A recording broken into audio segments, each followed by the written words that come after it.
La incapacidad del gobierno para cumplir con sus propias metas es asombrosa.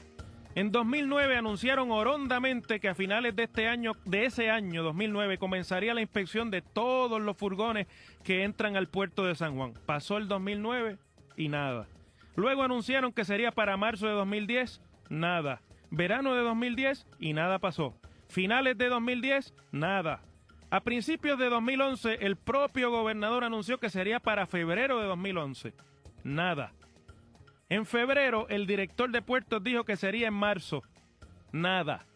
Ahora anuncian que solo podrán inspeccionar el 20% de los furgones y que en septiembre, si acaso, será el 100%. ¿Usted les cree? Inspeccionar los furgones evitaría el contrabando de drogas, armas y de mercancía no reportada a Hacienda. Si el gobierno lograra superar su incompetencia, esto contribuiría a aumentar los recaudos y no tendrían que seguir metiéndonos la mano en el bolsillo. De paso, bajaría un poco la incidencia criminal con tanta arma ilegal en el país.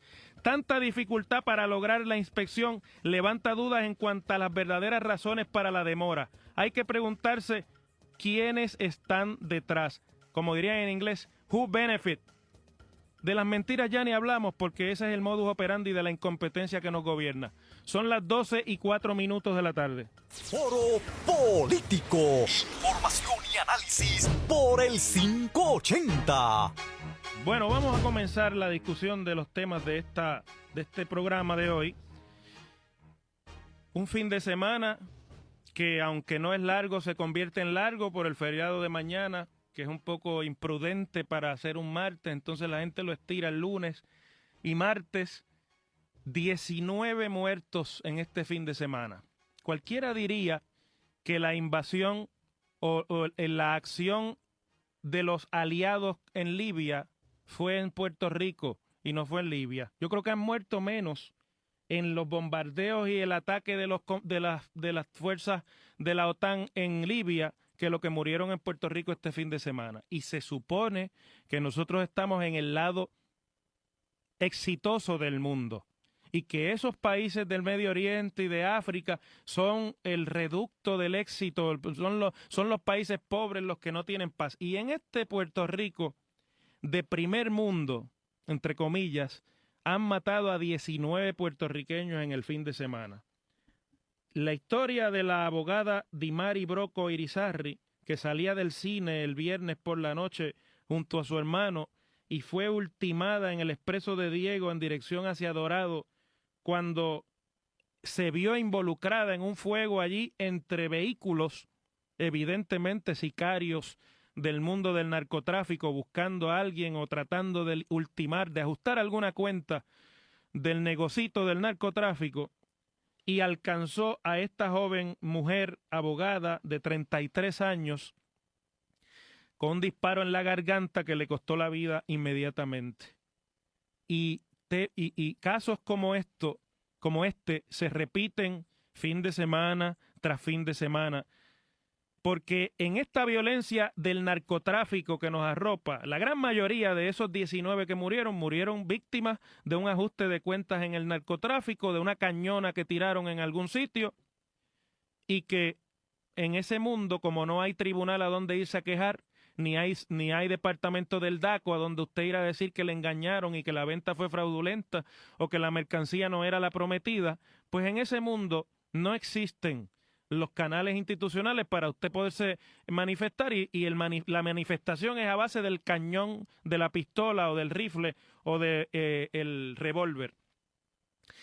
Y eso, pues, mucha gente en Puerto Rico lo ve como un asunto de todos los días, como algo que ya es cotidiano en la vida puertorriqueña, e inclusive llegan a decir, yo los he escuchado decir, mientras se estén matando entre ellos, allá ellos, no importa, porque después de todo se eliminan ellos mismos, sin tener en cuenta que en las muertes de narcotráfico en este país se nos está yendo la juventud del país, una juventud que son víctimas y producto de un sistema marginal que los margina desde que salen de su hogares muchos de ellos imposibilitados de integrarse en la corriente formal del país, de conseguir un empleo sus padres, hogares muchos de ellos que están matizados por la ausencia de uno de los padres o por la ausencia de ambos, padre y madre, o que están impactados ese mismo hogar por esa misma actividad ilegal del narcotráfico, que no pueden ni encuentran en la escuela un lugar donde canalizar sus aptitudes,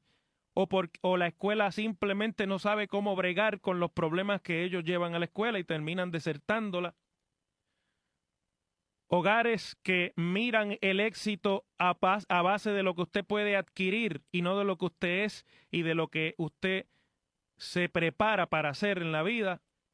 El valor del ser humano a base de la capacidad que tenga de comprar y de adquirir bienes materiales, y por lo tanto la vida, aunque dure 25 años, si es con plasma y con el mejor carro y viviendo como pachás, aunque sea en un apartamento de un caserío o en una casa de la barriada o en una urbanización finísima, como los hay muchos también que se dan el lujo de poder costear, pues vale la pena, aunque usted muera a los 25 años víctima de algún ajuste de cuentas como los que se llevaron muchas de esas 19 vidas de este fin de semana. Pero hay inocentes, hay personas que no tienen nada que ver con eso, que se han dedicado a esforzarse y a prepararse bien y ya no les es factible ni siquiera salir al cine y regresar con vida a su casa.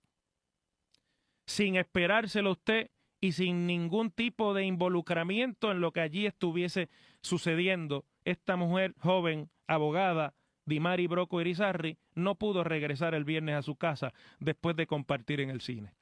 Y como ella, hay cientos de puertorriqueños que viven la realidad de un Puerto Rico cada vez más inseguro, con unas calles cada vez más inseguras y con unas autoridades incapaces de lidiar con este problema y de proponer soluciones. El problema de la criminalidad y el problema del narcotráfico, yo lo he dicho aquí y no me canso de repetirlo porque es que tenemos que meternos eso en la cabeza, es un problema de pobreza y de marginalidad principalmente. Nadie se dedicaría a esos negocios a menos que esa no sea la única o una de las pocas opciones que le queda en la vida para, desde lo que sea su óptica del éxito, triunfar. Y la ética del trabajo y del esfuerzo y de que las cosas conllevan sacrificio para obtenerse se va sustituyendo por la inmediatez que el narcotráfico deja con el dinero que produce. Y esa misma ética equivocada y torcida del dinero y de la adquisición de bienes sustituyendo la valía del ser humano es la que también viven cientos de personas que no encuentran en la economía puertorriqueña un espacio para integrarse, porque en vez de ir adelantando en los últimos 25 años vamos retrocediendo en la capacidad de nuestra economía de integrar a sus ciudadanos a la corriente productiva. Dicho en español del arroz y la habichuela que muchos de ustedes están comiendo hasta ahora, buen provecho, no encuentran trabajo. No hay manera de poderse dedicar a menesteres honestos y decentes en muchos casos para ganarse la vida, porque no hay el trabajo y no hay ni siquiera la estrategia para devolver a Puerto Rico a ese sendero de creación de empleo y de productividad. Y se nos va el año y se nos van los meses y el cuatrienio completo hablando del estatus político y del contrario y del que no sirve o del que deja de servir, y usted no oye soluciones sobre lo que es nuestra verdadera realidad. Un problema de marginalidad económica, de crecimiento y ahondamiento de los márgenes de pobreza en este país, aunque no nos guste reconocerlo, de una población cada vez más abocada a la dependencia económica porque no les dejan otro espacio, donde la droga y el negocio alrededor de ella se convierten en una manera de obtener el éxito. Olvídese usted que de por medio se lleve a 19 personas en un fin de semana, por lo menos una de ellas víctima inocente del fuego entre bandoleros dedicados al narcotráfico. Y mientras tanto nosotros aquí, pensando quiénes van a ocupar las candidaturas políticas. Puerto Rico, hay que ponernos a reflexionar sobre esto, porque a esto hay que proponerle soluciones que no van a ser fáciles, que no son tan sencillas como poner chalecos a prueba de bala a los policías y meter la Guardia Nacional en las calles y tanques, es lo que falta, que pongan tanques en algunas partes del país. Esa no es la solución, es mucho más profunda y nos tenemos que poner a trabajar rápido, sin perder tiempo, en devolver a Puerto Rico al sendero, a la ruta de la productividad económica. No puede ser que sigamos diciéndole embustes al país y resguardados en tonterías que no vienen al caso porque no me conviene para lo que es mi ideal de estatus político, para lo que yo creo que debe ser la solución del problema del estatus, que la economía eche para adelante, que no eche para adelante, que fue lo que pasó cuando se liquidó la sección 936 con el beneplácito del gobierno de Pedro Rosselló y de Carlos Romero Barceló como comisionado residente, que fue la primera estocada mortal al modelo económico de Puerto Rico. 20 años después casi nos tiene en esta situación. Claro, y se ha ido complicando y los problemas se han ido añadiendo, pero nadie parece estar pensando en que más allá de cuándo se decide el estatus y de lo que diga Casablanca, nuestra principal función tiene que ser devolver a Puerto Rico a la ruta de la productividad, porque de lo contrario, las ramificaciones de este desastre que estamos viviendo, que no es de contexto solamente internacional, sino de mucho de las metidas de pata que aquí hemos decidido y que no le podemos echar la culpa ni al estatus, ni a la colonia, ni al americano, ni a la cultura, es propia decisión nuestra, nos tiene en esta situación de indefensión en la que una mujer un viernes sale de su casa y tiene que ser víctima de fuego entre narcotraficantes y nunca más regresa.